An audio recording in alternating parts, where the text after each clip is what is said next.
The foreign minister, Indian foreign minister Jaishankar, in the context of Sri Lanka recently said blood is thicker than water.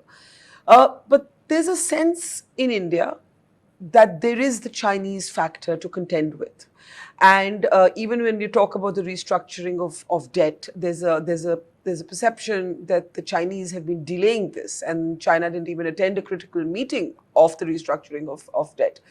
To Indians who might say, all right, India has stood with Sri Lanka in its moment of crisis, but the Chinese shadow is long and entrenched, you would say what? I don't think you can measure the Indian relationship that we have, the relationship with India, with anybody else. We should not do it. It is blood, as Dr. Jaishankar rightly said, blood and genes. It is civilizational, and of course, geographical. So I think in every aspect, we cannot measure it. Of course, the geopolitical realities are there, the geoeconomic realities are there. There is history to that as well, and we can discuss it if you like. But I don't think we should measure it with any other relationship. I mean, I think we trivialize it if we do that. No, I don't mean to trivialize it, but there have been, let's say, red flags. You would be aware of them. Your foreign minister met with the Indian foreign minister. There was the furor over the Chinese spy ship at the Hambantota port.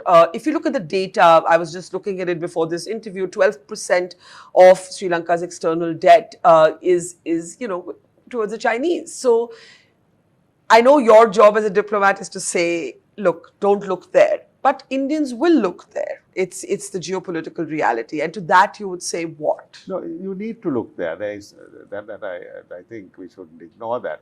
Basically, China has been an investor in Sri Lanka. If you look at our modern history with China, during the war period, India could not help us during the war because of obvious reasons, internal reasons. India, towards the latter part, helped us with intelligence, but could not help us with weapons. So we built a relationship with China in that way.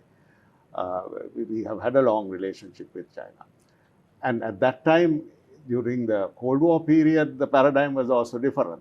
India was basically, with China, the relationship was different.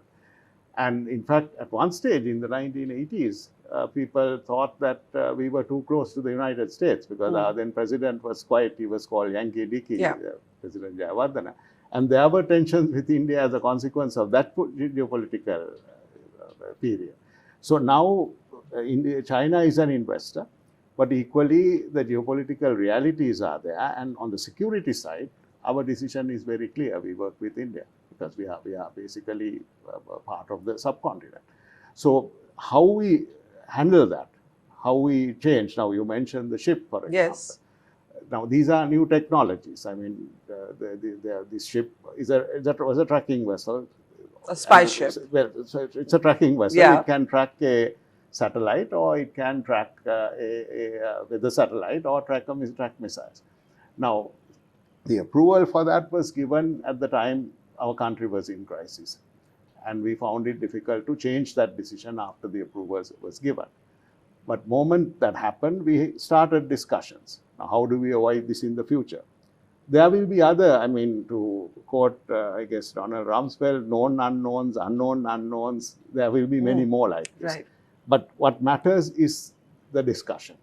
China has a footprint in Sri Lanka, no doubt. But we have to ensure that in no way does that affect India's security. And how do you ensure that? By close dialogue, understanding where Indian sensitivities are and where regional sensitivities are, and ensuring that we tackle them early, before the problems crop up. So it requires very close dialogue and above all trust. So my role is to try to build that trust. While, of course, we have now, last year we had a change, we had a dramatic change in presidents, but still we have to continue to. But if there was another ship coming in, as it did last year, from the Chinese, what would Sri Lanka do? What we are doing now is to have a close dialogue with India, to ensure that these known unknowns, if these are known unknowns, that we anticipate them, understand, and then of course we have to communicate to the Chinese as well. This is a matter of trying to arrive at an equilibrium, I would use the word balance, in this new geopolitical context. Why do you think the Chinese are delaying the restructuring of debt that Sri Lanka has to do, that the No, IMF is calling on China, you I to think, has a bigger problem than just Sri Lanka. China has lent to many countries.